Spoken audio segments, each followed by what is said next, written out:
esmalte hay que recordar que tiene el 96% de contenido inorgánico de minerales, principalmente la hidroxiapatita, los cristales de hidroxiapatita, y un contenido orgánico que está ubicado en la sustancia interprismática.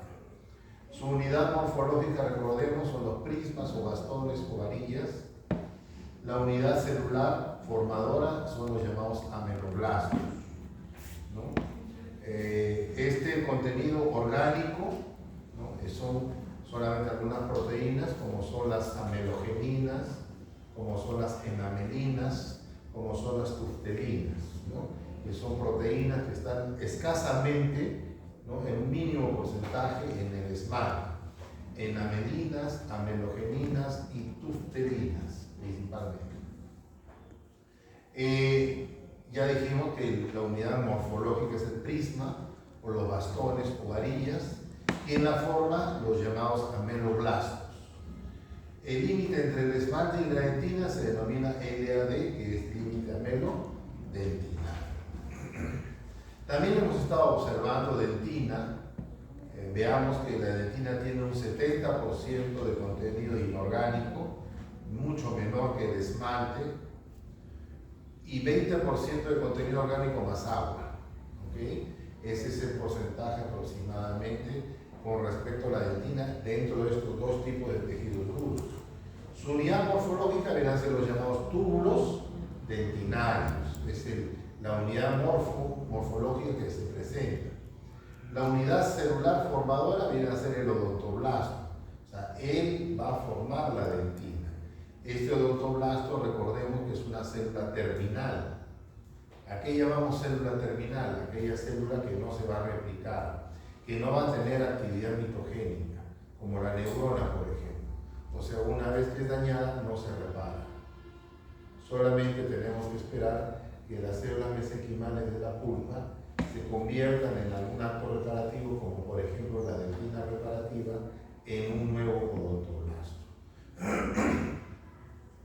Las zonas hipomineralizadas que tiene acá nos faltó, las zonas hipomineralizadas del esmalte las hemos visto también, que son las lamelas, los usos y los penachos. Los penachos también son llamados penachos de Lindeder. Estas tres estructuras que hemos visto nosotros en la clase pasada, quiere decir que tienen menos del 96% de contenido orgánico. Por eso se llaman zonas hipomineralizadas. En cambio, en la dentina, las zonas hipomineralizadas le dan el nombre de dentina interglobular, o también llamados espacios de Sermack, ¿okay? CZERMACK, espacio de Sermack, es la llamada dentina interglobular. Otra zona hipomineralizada, obviamente no calcificada, no mineralizada, que también hemos visto, viene a ser ¿qué cosa? La predentina. La manifestación de la mineralización de la predentina a través de estos fenómenos se denomina la mineralización globular, ¿no? Y que se va a observar como estructuras denominadas o llamadas calcos feritos, ¿no? Que son las evidencias de mineralización en la predentina. Los túbulos dentinarios los hemos visto en corte transversal y también en corte longitudinal. En la parte central se ubica la prolongación del odontoblasto en algunos túbulos, como lo veremos más adelante, que corresponde a la llamada fibra de Tomes o proceso odontoblástico. Bien, eso es en cuanto a estructura que ya hemos visto de lo que es esmalte y dentina. Nos falta ver obviamente algunas como las calcoferitas, por ejemplo, como los espacios de Sermack, que no lo hemos observado. Pero estamos haciendo una retroalimentación de la clase pasada. En cuanto a complejo pulpo dentinario, ¿okay? El complejo pulpo dentinario significa hablar tanto de dentina como de pulpo. ¿De acuerdo? Pero, ¿por qué se le llama complejo pulpo dentinario? Porque están unidos o están relacionados en referencia a su origen embriológico común. La dentina, ¿quién la origina? Obviamente los odontoblastos, que son aquellos que producen la matriz dentinaria. Y la pulpa, ¿quién la origina? La papila dental. Pero la papila dental se convierte pues en odontoblastos, de tal manera que se habla de complejos pulpo dentinales por tener un común denominador de origen embriológico, que viene a ser la llamada papila dental. Hablar de pulpa es lo que nosotros ya hemos observado en el ciclo pasado en referencia al tejido conectivo. Recuerden ustedes cuando nosotros conversamos del tejido conectivo, dijimos que había el tejido conectivo propiamente dicho, era el laxo y el denso. Luego teníamos el tejido conectivo embrionario, que era el mucoide, y el tejido mesenquimático, y luego los especializados. Dentro del tejido laxo y denso, propiamente dicho, la pulpa encierra todo lo que va a observar usted en las características del tejido conectivo laxo. Todo. Ya hemos estudiado el tejido conectivo laxo, entonces yo ya sé describir la pulpa, a excepción de estas tres características. Todo el conectivo laxo que está distribuido en todo el corporal tiene lo mismo que tiene la pulpa. Le suceden mecanismos inflamatorios, tiene elementos celulares viables para adecuarse a una respuesta individualizada, tiene fibras de todo tipo como las colágenas, elásticas, reticulares, tiene una matriz extracelular. Todos esos elementos lo involucran en la pulpa dental, con solamente estas tres características. En el tejido conectivo laxo corporal no hay odontoblastos, solamente los odontoblastos se ubican en la pulpa dental. La otra característica, que el tejido conectivo laxo corporal está diseminado, está difundido, es como cuando hablábamos del tejido linfoide, que no es que uno está encapsulado y el otro está pues, de una manera a lo largo de todo el tejido por debajo del epitelio, ¿no? Entonces, este está encerrado, por el contrario, en una cámara, está encerrado en la llamada cámara pulpar. Por eso es que se caracteriza la pulpa, porque está dentro de la cámara pulpar. Y por último, que hay los plexos nerviosos, que también en el tejido conectivo laxo común y corriente hay plexos nerviosos, ¿correcto? ¿No? Entonces, a plexos nerviosos de la pulpa le llaman el plexo de Raskov. Toma el nombre del plexo de Raskov, que tiene mayor predisposición a tener fibras amielínicas que mielínicas. Entonces, hablar de pulpa es hablar de tejido conectivo laxo, a excepción de estos tres parámetros, ¿no? Que no está difuso, se encuentra en la cámara pulpar. Por eso es que los dolores pulpares son bastante. Por último, en el conectivo difuso, si usted tiene un mecanismo inflamatorio, se difunde, porque tiene por dónde salir. ¿Okay? En cambio, en la cámara pulpar está encerrada, y por eso que va por vías óseas y puede crear un absceso, que eso genera más dolor. De tal manera que esa es la característica de la cámara pulpar, y su plexo nervioso que toma un nombre particular, que es el plexo de Raskov. Entonces, ya para aquí vamos a hablar de actividad de mastocitos, actividad eosinofílica, actividad inflamatoria, actividad de macrófagos, actividad de fibras elásticas, actividad de vasos sanguíneos. ¿Hay vasos linfáticos en la pulpa? Sí, hay todo. Todo hay en la pulpa. ¿Hay macrófagos? Sí. ¿Hay fibroblastos? Sí. ¿Hay todo el contenido en la matriz extracelular? Sí. Todo ese caldo académico que dijimos de células, fibras y matriz extracelular, todo está en la pulpa. ¿Cómo se comporta la pulpa? Como un tejido conectivo laxo, igual. Si usted quiere hablar de pulpa, vuelva a leer el capítulo de tejido conectivo laxo, pero solamente la agrega, porque en el capítulo de tejido conectivo laxo de histología general no habla de odontoblastos, no hablan de que está encerrado, y nunca van a hablar del plexo de Raskov. ¿De acuerdo? Entonces me comprendió. La conducta que la pulpa tiene biológicamente, clínicamente, fisiopatológicamente, es la misma que este tejido conectivo laxo. Eso si no se les olvide toda su vida. ¿Okay? Si yo domino roles funcionales del tejido conectivo laxo, sé ¿El laxo tiene reparación? Sí. ¿La pulpa tiene reparación? Sí. Cuando hay necrosis, no hay reparación en el tejido laxo. ¿Qué cosa hay que hacer? Claca. ¿Cierto? O cortar. Porque eso es necrosis. Eso es isquemia, necrosis. ¿De acuerdo? Pero cuando la pulpa está necrosada o está en una reacción irreversible, lo único que tiene que hacer es un tratamiento de conducto. Pero si todavía tiene vida, debe oportunidad. Eso es lo que no tienen a veces ciertos colegas que entran en actividad comercial. No, entonces hay que tener conducta biológica. Y es muy importante. No porque yo tenga, por ejemplo, un mecanismo inflamatorio, no, hay que cortar el brazo.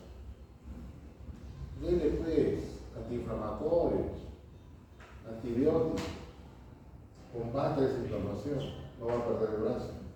Igual haga esto también, con la pulpa. Bien, entonces eso es con respecto a la pulpa. Sabemos que el diente tiene una, tiene una corona y tiene una raíz, ¿de acuerdo? Entonces tiene una dentina coronal con la cual limitaba entre el esmalte y la dentina como nuestro LAD, ¿de acuerdo? El límite amelo-dentina. Pero en la dentina radicular limita con el cemento radicular. Entonces hay un área que es un límite entre el cemento y la dentina radicular. ¿Cómo se llama? Capa granular de Thomes. ¿Okay? Capa granular de Thomes. Eso es el nombre entre la dentina radicular y el cemento. ¿Okay? Bien, pero vamos a la unidad morfológica de la dentina, los llamados túbulos dentinarios, los cuales usted los puede ver de cortes transversales, como los puede ver de cortes longitudinales. ¿Correcto? Estos túbulos dentinarios están ubicados, por ejemplo, a nivel de la predentina, ¿no? Y luego los odontoblastos se ubican en la pulpa. ¿De acuerdo? Entonces, ¿qué cosa es una fibra de Thomes? Es la prolongación, ¿no?, de la membrana celular del odontoblasto que viaja dentro del túbulo dentinario. Que si yo le hago corte transversal, lo voy a observar así. ¿Correcto? Esa es la fibra de Thomes que vemos aquí, o prolongación del odontoblasto que parte a través de los túbulos dentinarios. Ahora, ¿el esmalte es vascularizado? No. ¿El esmalte es inervado? No. ¿Se puede reparar el esmalte? No. Una vez que pierdes esmalte, adiós, se perdió. ¿La dentina es inervada? No. Cuando yo pierdo esmalte no me duele nada. ¿La dentina es inervada? Tampoco.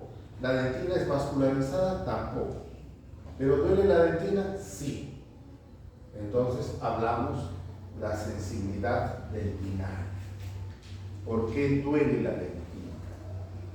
¿Por qué hay sensibilidad en la dentina? ¿Por qué? Porque sencillamente esta es la unidad morfológica. Yo hago siempre una comparación como para que nunca la dentina, tener esta característica de túbulos dentinarios, está muy interrelacionada en esto, por el complejo pulpo dentinario. Es toda una unidad. Hablar de pulpo y de dentina es quizás toda una unidad. Porque la dentina tiene esta característica tubular y permeable. Todo lo que se coloca en la dentina tiene repercusión en la pulpa. ¿De acuerdo? Todo. Por los túbulos. Es como si nosotros somos pulpa, ¿de acuerdo? Y aquí hay un techo con huecos, con túbulos. Y arriba, imagínense, están los baños de Matute, de la Alianza Lima. ¿Qué va a pasar? Todo lo que pase arriba tiene repercusión aquí. Igualito sucede. Ustedes colocan cualquier sustancia, frío, calor, ¿quién ha experimentado? Pierde un poco de esmalte, me duele el diente, porque hay sensibilidad de la dentina. Esos tubos tienen referencia directa sobre la pulpa. Pero bien, ¿cuáles son las teorías? ¿Por qué duele la dentina? Primero, como sabemos que tiene la prolongación del odontoblasto, una de las teorías nos decía que esta prolongación funcionaba como un receptor. ¿Ok? Se hacía sensibilidad sobre la dentina, o sea, actividad mecanoreceptora mecánica sobre la dentina, y este receptor hacía acción sobre las fibras nerviosas. Esto se descarta, ¿por qué? Porque la prolongación del odontoblasto no llega hasta el límite amelodentinal. ¿Ok? ¿Me entienden? No llega hasta el límite amelodentinal. Entonces quiere decir que en sectores donde no llega, porque hay sensibilidad, se descarta de que sea un receptor. Lo otro era que había una fibra nerviosa, ¿no?, en color verde, que corría paralela al túbulo dentinario y paralela a la prolongación del odontoblasto. Cuando se hacen cortes transversales y se le da coloraciones para fibras nerviosas, se observa el blanco, nulo, vacío. O sea, no hay fibras nerviosas y sin embargo hay sensibilidad dentina. Por lo tanto, se descarta la teoría de la fibra nerviosa. La teoría que más se adapta es la teoría de Brandstrom o teoría hidrodinámica, en la cual hay fluido a lo largo entre los túbulos dentinarios. Y ese fluido funciona como un líquido de amortiguador, un amortiguador. Desplaza y asume, o sea, es una como aparece en la ley de Pascal, leyes hidrodinámicas. Y eso tiene una repercusión sobre actividad del odontoblasto y fibroblastos que generan despolarización a fibras nerviosas. Esa es la actividad, la teoría hidrodinámica, que justamente se compatibiliza de por qué la dentina es sensible. Bien, y por último vamos a ver también algo de periodonto, adelantándonos ya la siguiente semana también, lo que corresponde al cemento, ligamento periodontal y hueso alveolar, ¿no?, que son los elementos de inserción. Falta también la inserción mucogingival, que es a través de tejidos blandos. Pero en cuanto al cemento, el cemento tiene, igual que el hueso, 50% de contenido inorgánico y 50% de contenido orgánico. Tanto el cemento como el hueso tienen la misma composición. Pero el cemento tiene un tercio inferior que es celular, donde se ubican una especie de arañitas o unos asteriscos denominados cementocitos. El tercio medio es mixto y el tercio superior viene a ser acelular, o sea, no hay cementocitos en su interior, sino se ubican los llamados cementoblastos, que están ¿dónde? En el espacio periodontal. Ahí se ubican los cementoblastos. Es algo parecido a esto, se los voy a explicar.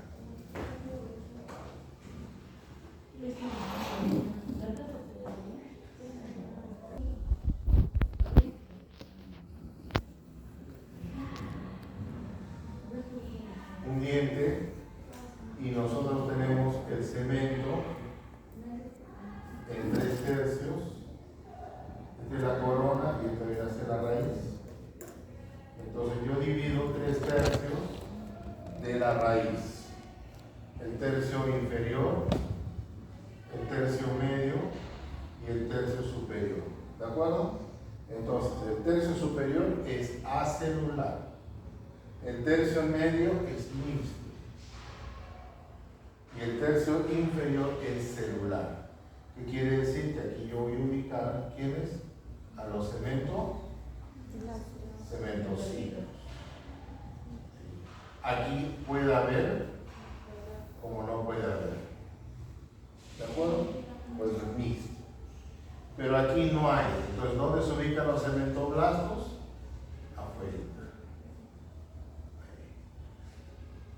¿En dónde? En el espacio periodontal, porque todo esto es el periodontal. ¿Okay? Esto se llama espacio periodontal. El hueso, hueso, hueso. Y aquí están las refieres del ligamento periodontal.